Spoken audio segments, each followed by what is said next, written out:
Hello, and welcome back to Storytime with Ash. If this is your first episode, hello, I'm Ashton. I am an author who had some issues being terribly bad at reading his own work. So last fall, when I was on my mini book tour for One Night at Cadassi, would you look at that? A copy right there. Wow. Wow, look at that. That's the magic of plugging things on a podcast. This is my sci-fi comedy novel that was published by Artemisia Publishing, but I went on a mini book tour to some bookstores and I had to read section of that book. And I found it was actually quite a struggle. I had to practice a lot and it was a lot harder than I thought it was going to be. And I thought, okay, what's the best way to do this? And clearly it's to work it out publicly on a podcast where y'all can either stare at my face on video or just listen to me in your ear holes. So I'm not the best reader in the world as far as like voice acting, but I'm working on it. But this week's story was inspired in, I think, the fall of last year. It's hard to honestly keep track of all the conflict in the world. It was inspired by one of the many conflicts that the United States entered into in the last presidency. And it's all about this idea of escalation. The story itself is called Escalation. And I was reading, again, I can't remember where, but there was a time when the United States attacked military bases in a foreign country, but they warned everybody to leave the military bases first so that they could strike the military bases but have no casualties. And while very happy, no casualties, I do think this idea of countries negotiating with each other of where they can bomb and when they can bomb it so that it's the proper degree of escalation is a little bit hilarious. Like, war is not funny. That piece definitely is. Like, I can picture these people in a room thinking like, oh well, what if we bomb this place instead of this place, and like what if it accidentally hits this person? And so that's where this story Escalation came in, and it's all about that. And the last bit of news before I get into it, Escalation will be one of 10 short stories that are going to be featured in a collection I'm putting together called The Dark Humor Will Continue Until Morale Improves. I'm hoping to release it probably May or June. It's going to be about 25,000 words, so think like novella length, like this thick. It's going to be pretty small. I'm going to release it digitally because I'm going to be self-publishing it, and then I'm also going to release an audiobook with Joel Simler narrating, not me. He's incredible. He did my audiobook, The First Ambassador to Crustacea, and I'll have him on to share one of his readings of a story later on, probably this month or next month. But without further ado, let's dive into Escalation.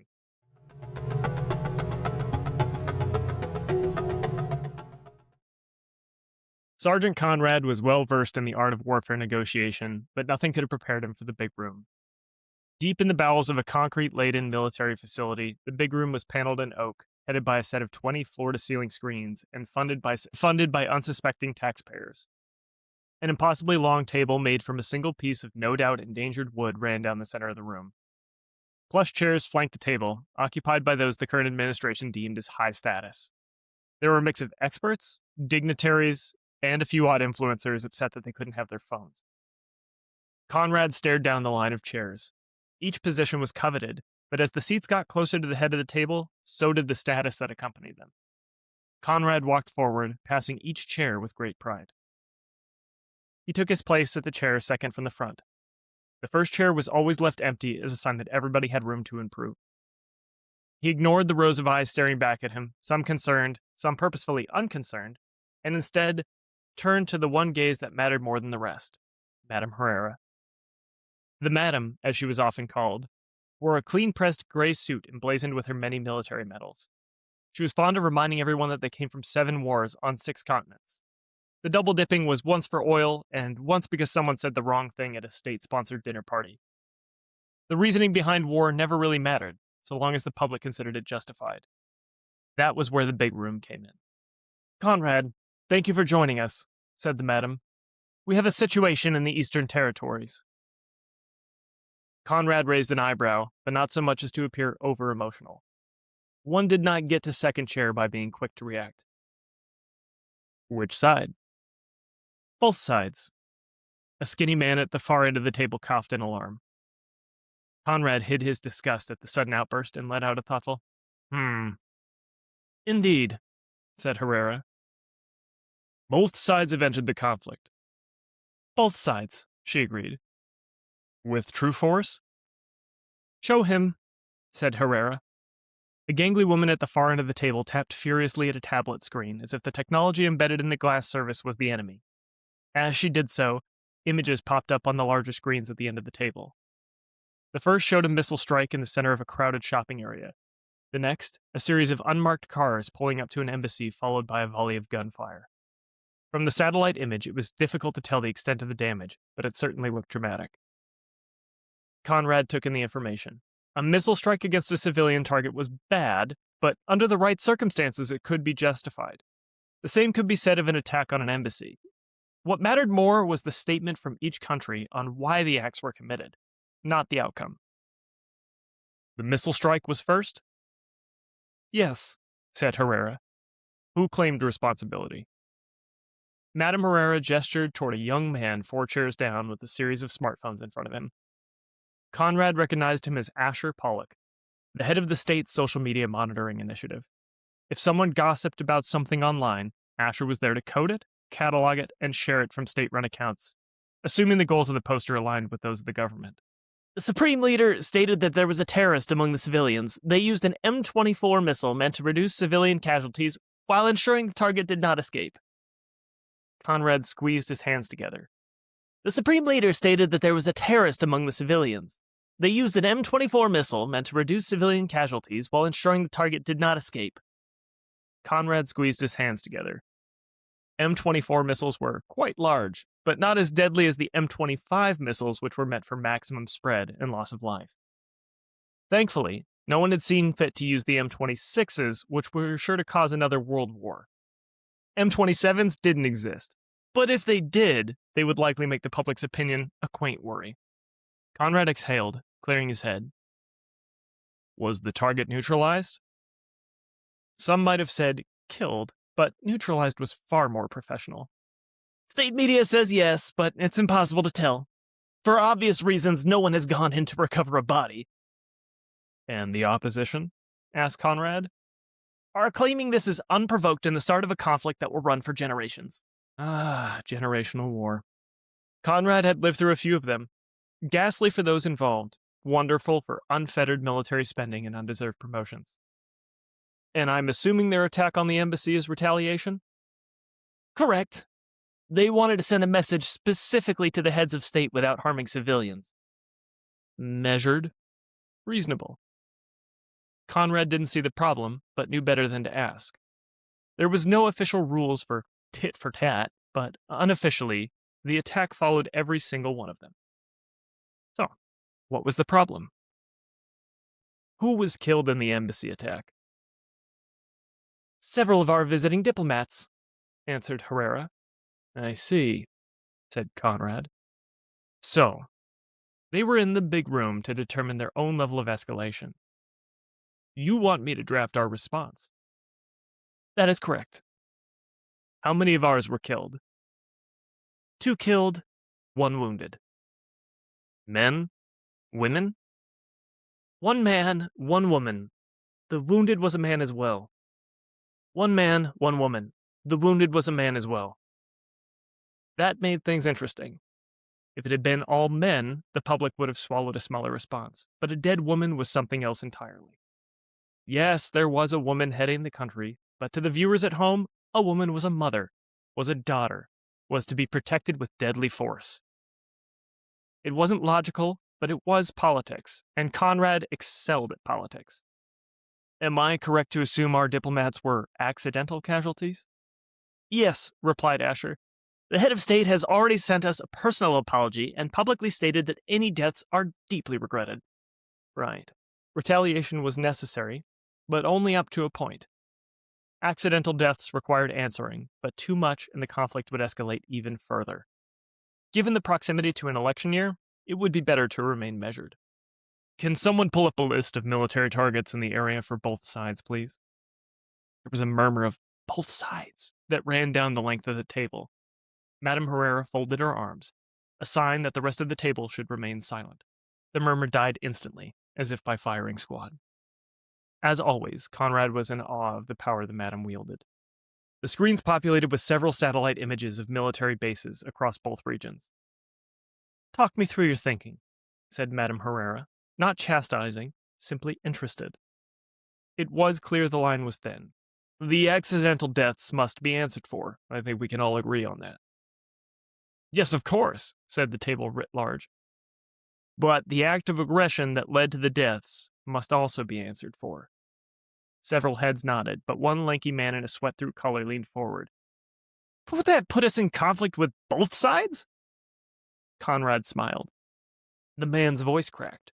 Weakness to his own dominance. We will put out an order for the bases to evacuate before we strike.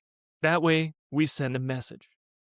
A glint of excitement flared in Madame Herrera's eyes. Enlighten us on that message. What you have done is unacceptable. We could kill you, but through our benevolence and patience, we have decided not to. Both sides will thank us for our tolerance privately, show outrage publicly, and move on from the conflict in a month. In practice, every country wanted a little bit of conflict. Leaders were elected on successful, succinct conflict. Standing in front of a bombed military base could buy the leaders of both countries a few more years in office. Could we not just assassinate the leader and be done with it? Asked Herrera. There was an edge to her voice. She was itching for a ladies and gentlemen press conference. Assassinations are for second-term leaders, thought Conrad. He tempered his voice. If we assassinate their leader, the escalation will not be proportional. They will be forced to retaliate. I can't be positive, but if we kill their leader, I wouldn't be surprised to see one of our small island nations bombed as a token of their displeasure. As long as they kept civilian casualties below 100 or so, that would be a fair retaliation, and then we would be in the position of de-escalating. Well, we can't have that, said Herrera. There was only one thing worse than prolonged conflict, and that was being seen as the first person to end said conflict. The first party to back down looked weak, lost votes, and was often violently removed from power by those who seemed stronger. My suggestion is that we strike training facilities on both sides. We use a slightly larger payload for those who struck the embassy. In practice, it made no difference for damage or loss of life, but the size of the mushroom cloud on the front page meant everything. If my analysis of the situation is correct, that will stop the conflict dead in its tracks. Seems reasonable, said Herrera. Martin, get on the phone with the leaders. Let them know the strikes are coming. Be firm, but not unfriendly. A trim military man toward the middle of the table picked up a pair of red phones, dialing both nations simultaneously. The rest of the room waited in silence, listening only to Martin's half of the conversation. Yes, sir. You have a minute to evacuate. No, ma'am. The fighters are already in the air. The fighters were always in the air. The troops are already on leave. Wonderful. Best wishes with the election. Yes, sir. We'll aim a little bit to the left. Sorry, ma'am. Nope, that's for somebody else. You want your strike on the east bunker? Of course. Wouldn't want to hit any munitions. Thank you. Best of luck. Martin hung up both phones. Go for strike in 5. Madame Herrera pulled out an oversized red button with the white letters strike emblazoned across the top. As far as Conrad knew, it was the only thing in the world she truly loved. Would you like to do the honors, Conrad? Conrad smiled, lips tight. Of course he wanted the honors, but asking was a test. No, ma'am, but I appreciate the opportunity. The controls are yours. Herrera nodded. Keep this up and you might make first chair. Nothing would have pleased Conrad more, but he kept that to himself. The table was silent as they passed the minutes. A red countdown clock appeared on the screens. Conrad watched the numbers tick down. The clock hit 0, and Madame Herrera pushed the red button.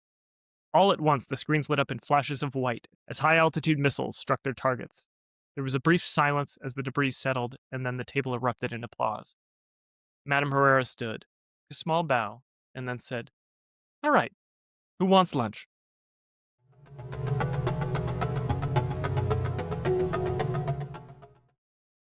Okay, that's Escalation. I think it's honestly, that was pretty fun for me to read, but I think that that's a good indication of the kind of stories that you can expect in this collection that's coming out soon.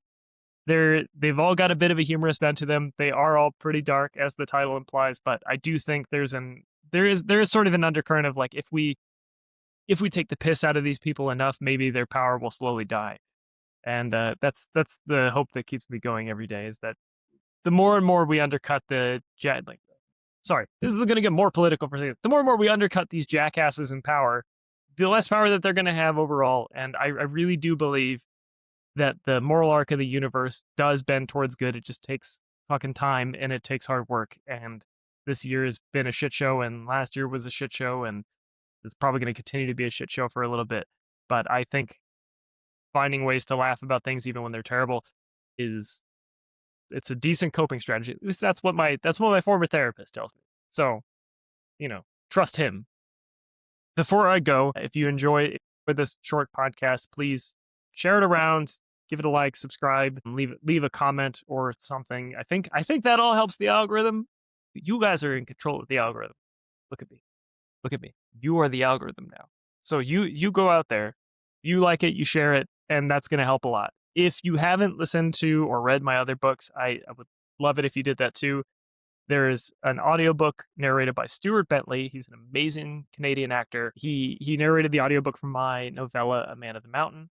That one is about a man who pretends to be Sasquatch to keep up the myth and ends up murdering hikers as a result. It is a dark comedy, and it's also the prequel to the Nick Ventnor Adventures, poster right there. Really fun monster hunting series that I'm very proud of. And he's going to be narrating an audiobook of Whiteout, the first novel that's going to hopefully come out actually around the same time as this collection. So it's going to be a big early summer over here at the Ashton Macaulay Independent Publishing House. And then also listen to The First Ambassador to Crustacean, narrated by Joel Simler. That is the prequel to One Night at Kadasi. It's the story of the first ambassador that gets forced to go to a planet full of psychic crabs and make first contact and hopefully diplomacy. And it goes horribly awry. There's some fun action. It's a very, very funny short read, and you can read that on Kindle Unlimited. You can listen to it on Spotify. It's part of your premium membership. Same with A Man of the Mountain. All my books are on Kindle Unlimited. Anyways, just go read them, share them with friends. Again, if you like this, please let me know. And I will see you whenever the hell I have time to record the next one. Till then, see ya.